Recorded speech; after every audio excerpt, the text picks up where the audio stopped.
இன்றைக்கி ஒரு சோகமான செய்தி என்னென்னு பார்த்தீங்கன்னா, வீடியோ எடுத்துகிட்டு இருக்கும்போது ஃபோனு கீழே விழுந்துருச்சு. எடுத்து பார்த்தா ஃபோனில் ஃப்ரண்ட்டு நல்லா இருக்குது, ஆனால் ஃபோனோட பேக் சைடை பார்த்தீங்களா ஃபோனோட ப்ரொடெக்ஷன் லென்ஸை அடி வாங்கியிருக்குது. ஸோ நான் நண்பனை கூட்டிகிட்டு வாரா இதை மாற்றிட்டு வந்துடுவோன்னு கிளம்பியாச்சு. எங்கன்னா நம்ம வீடு பக்கம் இருக்கிற மொபைல் ஷாப்புக்கு தான், ஆக்சசரிஸ் ஷாப்புக்கு தான் வந்திருக்கும். எங்களுக்கு கொஞ்சம் சீப்பாக கிடைக்கும். நமக்கு பிடிச்ச லென்ஸை ஒன்று சூஸ் பண்ணிட்டு அண்ணன்ட்ட மாற்ற கொடுத்துச்சு. அண்ணனும் அதை கழட்டி மாட்டிகிட்டு இருக்கும்போது எனக்கு பக்குன்னு இருந்தது. ஏன்னா உள்ள கேமரா லென்ஸ் அடி வாங்கியிருக்கக்கூடாது. அடி வாங்கினா அதுக்கு மாற்றுறதுக்கு எம்மா படணும். ஸோ அண்ணன்ட்ட கேட்டப்ப அண்ணன் ப்ரொடக்ஷன் மட்டும் தான் தம்பி அடி வாங்கியிருக்கு, கேமரா லென்ஸ் பக்காவாக இருக்குன்னு காமிச்சாரு. நீங்களே பாருங்கள். பிஃபோர் அண்ட் ஆஃப்டர் கிளிப்பு போட்டிருக்கேன், அதையும் டிஃப்ரென்ஸ் பார்த்து தெரிஞ்சுக்கோங்க குவாலிட்டிக்கு. அப்புறம் நண்பன்ட்ட ஜூஸ் வாங்கி தரேன்னு கேட்டப்போ அவனும் ஓகேல வாங்கி தரேன்னு சொல்லிட்டானா. எனக்கு அதிர்ச்சி, இப்படி சொல்ல மாட்டானே. சரி ஃப்ரெஷ் ஜூஸ் ஆர்டர் பண்ணுவான்னு பார்த்து தலைவன் விவரமா பலரசத்தை ஆர்டர் பண்ணிட்டான். பலரசம் ஃப்ரூட் மிக்சரு. நம்ம நிறைய பேருக்கு இது பிடிக்கும், ஆனால் சிலருக்கு பிடிக்காது. எனக்கு இது அவ்வளோவா பிடிக்காது.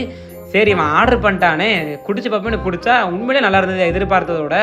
அப்புறம் என்ன குடிச்சிட்டு கிளம்பியாச்சு. இந்த மாதிரி நிறைய இன்ட்ரெஸ்டிங்கான வீடியோஸ் பார்க்குறதுக்கு மறக்காமல் நம்ம சேனலை சப்ஸ்கிரைப் பண்ணிக்கோங்க காய்ஸ். பை.